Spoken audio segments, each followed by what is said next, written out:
morning. So today I have someone who thrives in high growth startup environments where she can make sure that she leaves a big impact. She leads teams with a lot of vision, a lot of grit, which is very important for companies to be success. She considers herself a strategic planner where she looks into the whole picture, where she takes into account different perspectives to make sure that she comes up with the best teams for the companies that she works with. Let's welcome Kristin on 10 Minutes of Hiring Wisdom, where she will tell us about her company, where she's currently working, and what advice she has for job seekers out there. Hi, Kristin. How are you doing today? Good. How are you, Manal?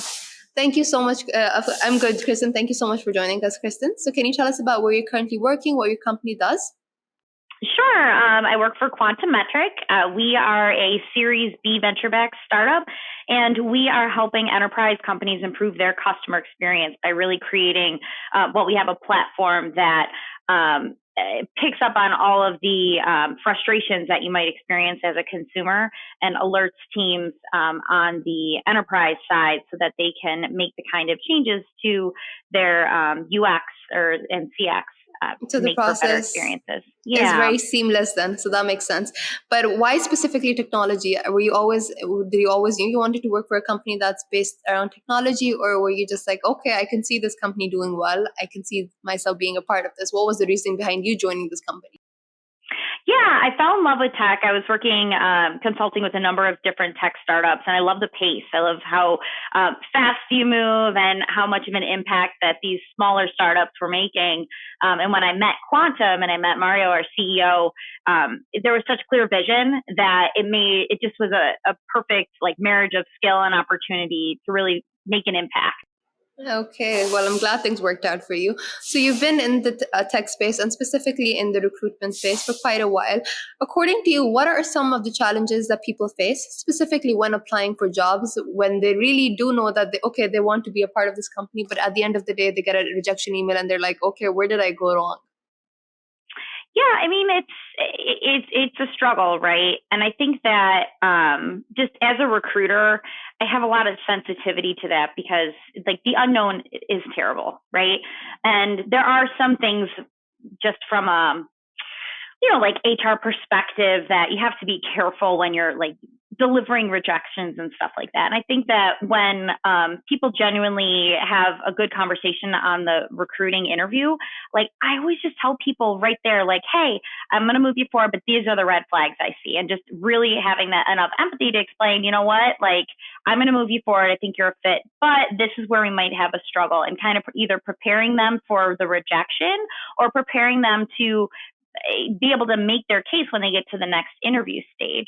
So if you check all the boxes and it looks like a perfect fit, but then maybe there's a piece that's missing, maybe there's a new layer to the role. The roles change over time, especially in a fast-growing startup. And there may be the job description, and then there may be elements that aren't in there. So recruiters, we have to have we have that inside knowledge. So you may not see those things. But on my side, I really try to prepare people for either, understanding why a rejection might come their way, or understanding, hey, you're going to get drilled on this in the next interview. So, just be prepared for that. I love the personal approach that you take, because I remember when I was applying for jobs, I used to get emails being like, oh, we're sorry, we can't give you personal feedback based on this, but you've been rejected. And I'm just used to be like, okay, I understand that, but where do I improve? Where do I go? Where do I go from here? Because I didn't know my weak points. So thank you so much for actually doing that, Kristin, because I think that would definitely be really useful, because you know exactly where your weaknesses are and you know where you have to work to ensure that you can increase your chances of getting that dream job. So that sounds absolutely amazing, but it must be really time consuming for you as well. So how do you manage that? Well, that's why I try to have it on the initial phone call. If there's something right away, if I can disqualify somebody right then and there, I just compared to the other candidates that we've talked to, unfortunately, I just know that you're going to have a struggle making it to the next stage. So I keep people's resumes, and I definitely call people back. I can't tell you how many times I've had to say no to someone only to call them back a couple months later. We call them boomerangs. I'm coming back for you. But that actually happens a lot. So I would definitely encourage candidates to don't be discouraged. like the no isn't necessarily a no. It might be a not right now. It might be like there's people right now that we have in the interview process that we talked to a year ago that didn't have enough experience. Over the last year, they got it, and now we're like, hey, this makes sense now. Do you want to reconsider? Like, let's see what we can do. That makes sense. I love how you put that no, a no might not mean right now, which is something that's so powerful, because I think when people usually hear no, they're like, okay, this is it, this is the end. I'm not going any further from here. But that the way you look at it is very important. And Kristin, I did see on your page, specifically job page, there are a lot of openings specifically in the tech field. But then I realized that a lot of companies do have a lot of postings, but they don't have a lot of applicants applying for those jobs, specifically when it comes to niche technology, whether it's solutions architect, whether it's cloud, whether it's Java. Why do you think, even though there's such a big need, why do you think there is such a big gap that exists between people that are seeking jobs and jobs that are being posted but not having enough qualified candidates for those specific jobs?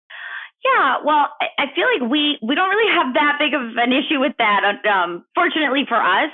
But I think where some companies kind of get it wrong is they don't have the right employer branding. Like they're not leaning in hard enough. For example, like LinkedIn, obviously a huge resource for job applicants, job seekers, and recruiters. A lot of technology focused people or engineers, they're not super active because it's so noisy. So they're not really reading like all of the recruiting outreach. They're not reading the ads on the side of the page. So it really, you can't look at it from like, why aren't the people coming to me? Like, what aren't we doing to get in front of the right people? So are we investing in employer branding? Are we doing events? Are we showcasing our diversity? Like, how are we like exuding like a presence that people want to be at? And I think that a lot of startups and companies really need to consider, like, how do you cut through the noise and bring the people to you? And like you mentioned, how, according to you, how would you cut through the noise? Because there's so much competition, the market is getting saturated. How do you make sure you stand out amongst thousands of other companies that are specifically in the same field? And how would you fight against those companies to get a candidate that you both are reaching out to or sorting after? So same word, two meanings, value and values. So like, do you have a product that delivers value? Like if you can sell your product to major businesses and, you know, if you're being successful in your sales and you're delivering value, it's a very similar message. People want to work behind a winner. You know, so I feel like even here at Quantum, like we've been successful because we have a product that's really relatable. Everybody's had a frustration online. So like to work for a company that you can like explain to your very non-technical grandparent, like, hey, I solved that problem that you had last week, or my company is doing this super relatable thing. It's like, oh, like I can even talk about my work. And then values, as in like your company values, and really like living the values, having it come from top down, and then making sure that your interview process and your employer branding really is just like, it's all that same value driven voice. Like ours are passion, persistence, and integrity. And everybody here embodies those values. I can definitely see you embodying those values. Don't know about the rest, but I can definitely see the passion that you have for your company and the work that you're doing all reflects that. So your company must be really, really lucky to have you, Kristin. So thank you so much for sharing that.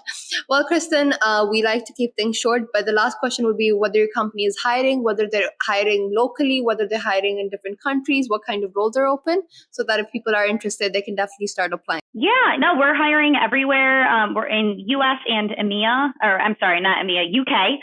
We do have an entity over there, and really across the whole organization, we're hiring. And you can find our careers page on either LinkedIn or on our website. Okay, perfect. Well, Kristin, thank you so much. It was an absolute pleasure having you as a guest, learning from you, learning about your passion for technology, and you reflecting those values most importantly, because I can definitely see how passionate you are about this company and why you're working for this. So I hope you have a great rest of your Monday and a great rest of your week. Thanks, you too. Take care.